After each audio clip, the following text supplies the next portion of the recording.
This morning, the NHS England released the latest figures on the organisation's performance. In the week ending 21st of January, pressure on the service continued with 11,000 ambulance delays and over 30 minutes, ambulance delays of over 30 minutes, and bed occupancy levels of 94.8%.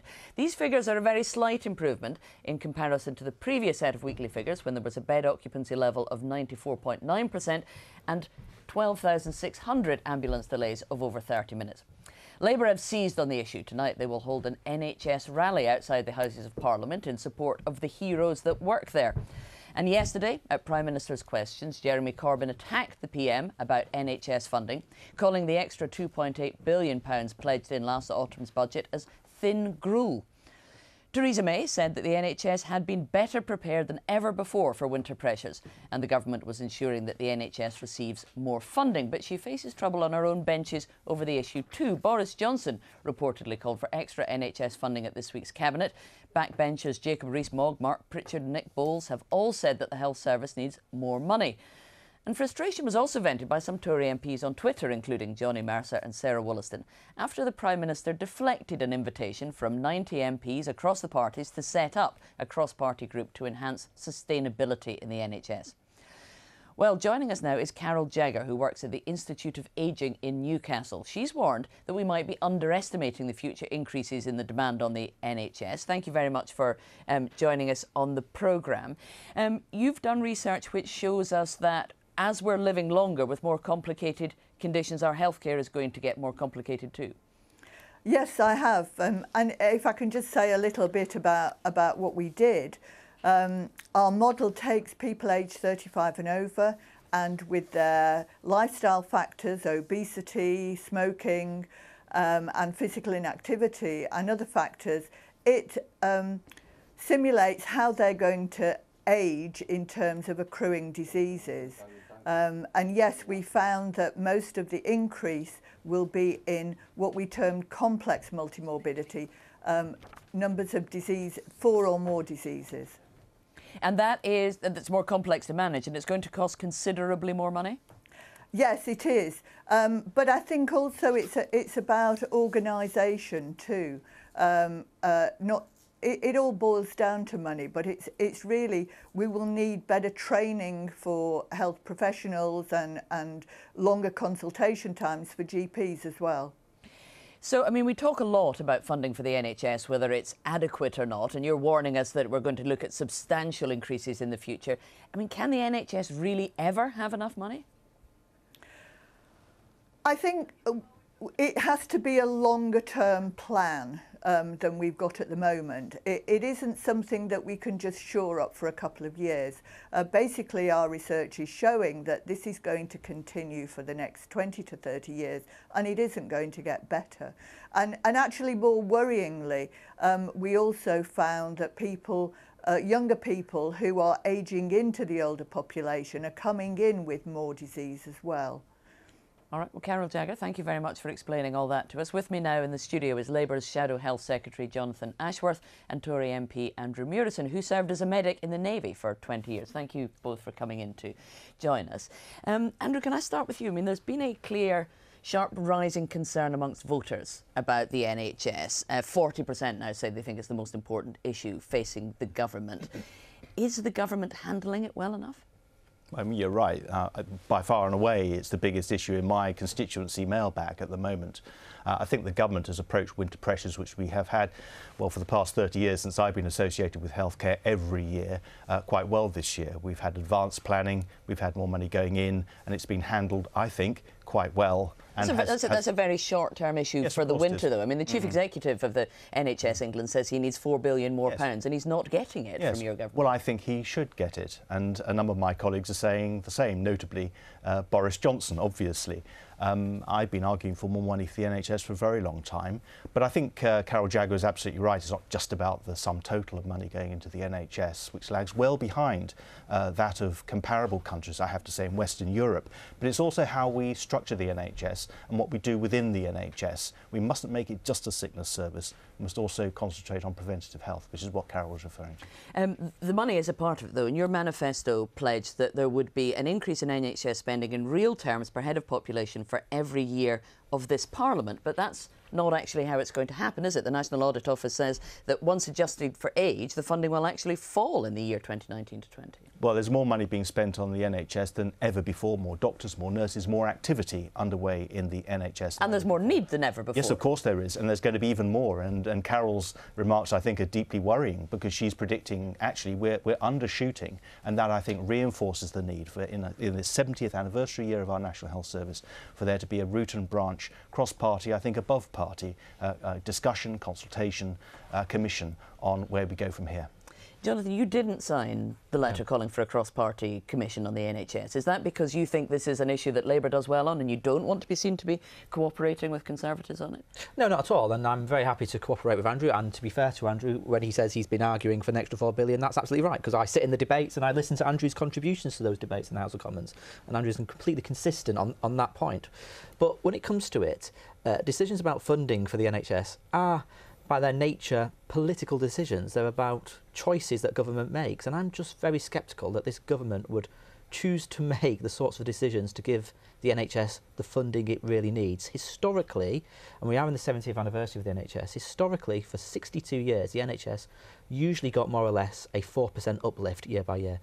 For the last 8 years, it's going for this very tight financial squeeze, getting around a 1% uplift, and it's just not. It just means we've got like the crisis we've seen on our TV screens and on the BBC News. But the NHS wouldn't be getting that 4% uplift if you'd won the general election last year, because you were actually promising something more like a 2% uplift. Not that much more money, actually, than the government. Well, we were promising an extra £5 billion for this year, and that would have been a substantial increase compared to the Conservatives' plans. But I absolutely agree with you.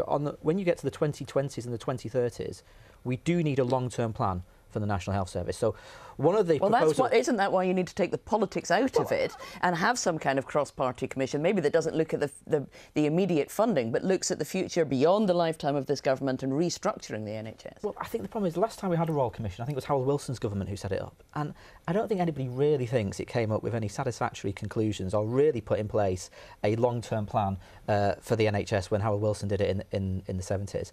But we do need it couldn't be done better now. Well, one of the proposals that we've got is to set up, we've got the Office of Budget Responsibility, which is generally is respected. People accept its recommendations and its analysis.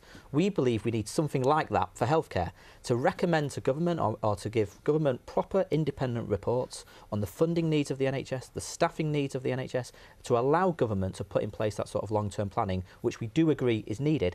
I just don't think a Royal Commission will get us the answers on time. And does there need to be some kind of cross-party cooperation and the opposition get involved in looking at the long-term future of the NHS? I really think there does need to be, and I think the public expects there to be. The report that John is referring to, I think, is Sir Alec Merison's report 30-odd years ago, which actually has been in large part implemented over the years. And it's just not right to say that because Royal Commissions in the past have taken a long time, being very expensive, they need to be in the future. We need to make sure this is within a very tight timeline. I think 2 years. To have a report that is authoritative, which is what a Royal Commission lends, and is most certainly not partisan. The public want that. You ask the public outside what they want. They want politicians to come together and agree something that is, frankly, the closest we get to a national religion in this country.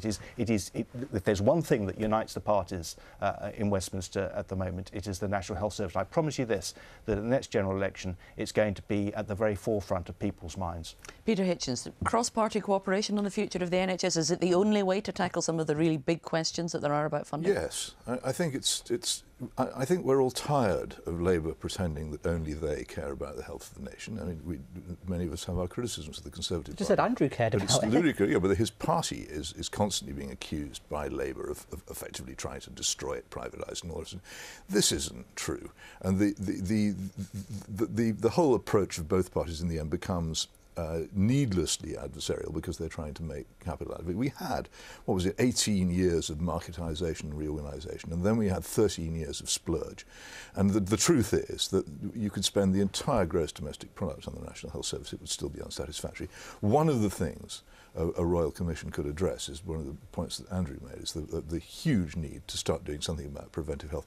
The hospital near where I live, you approach it through two concentric rings. The first is a ring of people smoking, many of whom whom are hospital staff, and many of whom are patients. And then is a huge ring of car parks.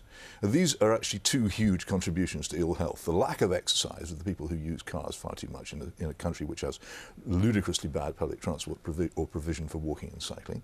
And the other is the continued insistence of people on pursuing lifestyle choices which make them ill. Somehow or other, I would personally favour tax incentives for people who keep themselves healthy and fit, for instance. Somehow or other you have to do something about that. And then there's the other final thing, which neither of you will mention, which is that for the past 50 years now, all governments have been attacking the family and trying to substitute for it with the state. The care of the old, which used to be done in families, is now almost invariably loaded onto the health service at the end of people's lives. And that's a great deal of the reason for the problems we have every winter, as everybody well knows. And I think there has to be some recognition in government that it's the destruction of the family and the dragooning, particularly of women, into paid work rather than being at home, has been actually a mistake. And we can't substitute for it, either by the health service or by the welfare system or social services. Some pretty radical ideas. I try to have them. Somebody's got to have. Peter, that's why I'm not in the global elite. Is this something that government ever really could consider, ideas as radical as those that Peter is suggesting? Me? Well, golly, I thought John was going to get it. Yeah, I like radical. I like blue skies thinking. Some of the points made I would agree with and I sympathise with. But look, I'm a politician and I'm a practical person and I want something done within a reasonable time frame. Actually, Jeremy Hunt's 10-year time frame, I very much welcome that he's announced recently, far more realistic than the 5-year thing we've been dealing with up to this point. So we do need to look long term, but we also have to work, I think, with society and what people want and expect in the 21st century. So lifestyle, absolutely important. Of course, smoking has gone down quite significantly in recent years. The great driver of health inequalities is gradually being addressed, but there are other health-related lifestyle issues, and I think particularly obesity.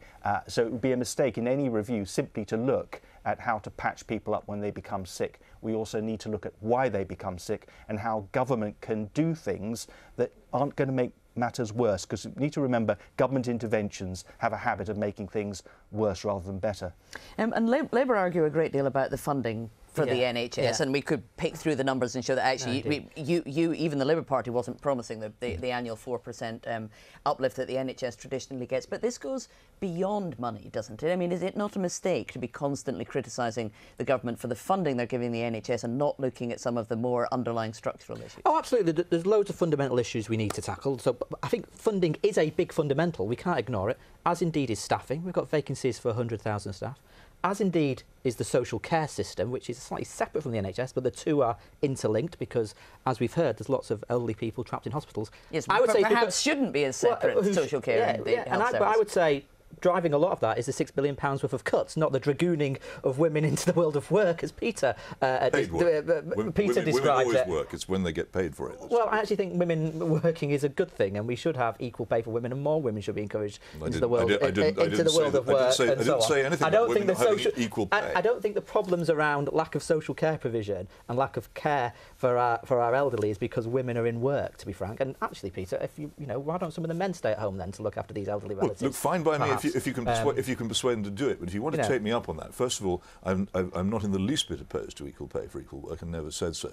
What I am opposed to is the huge pressure, mainly imposed by falling living standards, on women to go out to paid work when, in many cases, they would rather be raising their own children. This is a significant and contentious debate, but it's a debate for another day, I'm afraid. We'll have to leave it there, Jen.